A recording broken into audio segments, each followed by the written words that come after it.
Dear students, इस तरीके से अपने को एक स्टेप पुली सिस्टम दिया गया है जिसके अंदर इस साइड जो पुलिस है उनकी रेडियस R3 और R4, इनका रेशियो अपने को दिया हुआ 3/4 और इधर जो पुलिस है उनकी रेडियस का रेशियो अपने को दिया हुआ 1/2। अपने को ये फाइंड करना है कि इक्विलिब्रियम की कंडीशन के अंदर कैपिटल M और स्मॉल m के बीच में क्या रिलेशन होगा। तब अपन ये देख सकते हैं कि इस स्टेप पुली के अंदर यहाँ इस सेंटर के अलोंग जो टॉर्क प्रोड्यूस होगा वो इक्विलिब्रियम की कंडीशन में होगा।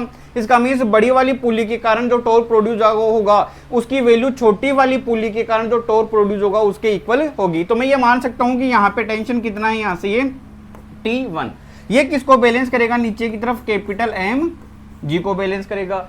इस वाली स्ट्रिंग के अंदर मैं टेंशन मान लेता हूं यहाँ से T2, तो इस पॉइंट के ऊपर T2 किधर हो जाएगा, इस तरफ हो जाएगा। और इस वाली स्ट्रिंग के अंदर मैं यहाँ पे टेंशन मान लेता हूँ यहाँ से T3, तो इस पॉइंट के ऊपर T3 किधर हो जाएगा, ऊपर की तरफ हो जाएगा। और यहाँ नीचे की तरफ क्या लगेगा, ये small mg sine of theta.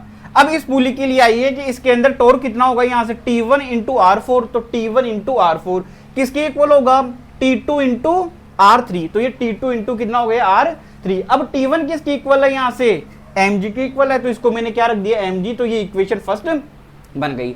अब आप यहाँ पर आओ, यहाँ पे भी ये T2 लग रहा है। अब इसके लिए रेडियस कितनी होगी R2, तो ये तो T2 इंटू R2 हो गया। और इधर वाले के लिए कितनी होगी T3 इंटू R1, तो T3 इंटू R1।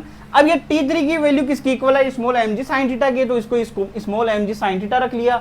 ये R1 हो गया, ये T2 इंटू R2 हो गया। अब आप यहां से देख सकते हो मैंने यहां से क्या कर दिया, फर्स्ट बाई सेकंड कर दिया, तो capital M upon small m sine theta हो गया, R4 अपॉन R1 हो गया, R3 अपॉन R2 हो गया। इस R4 को नीचे ले जाता हूं, इस R1 को इधर ऊपर ले जाता हूं, तो R1 अपॉन R2 अपने को दिया हुआ 1/2 और ये कितना दिया हुआ 3/4। इसको वैल्यू अपन यहाँ पे पुटअप करते हैं, तब अपने पास में capital M upon small m इसकी वैल्यू निकल के आती है 3/8 साइन ऑफ थीटा।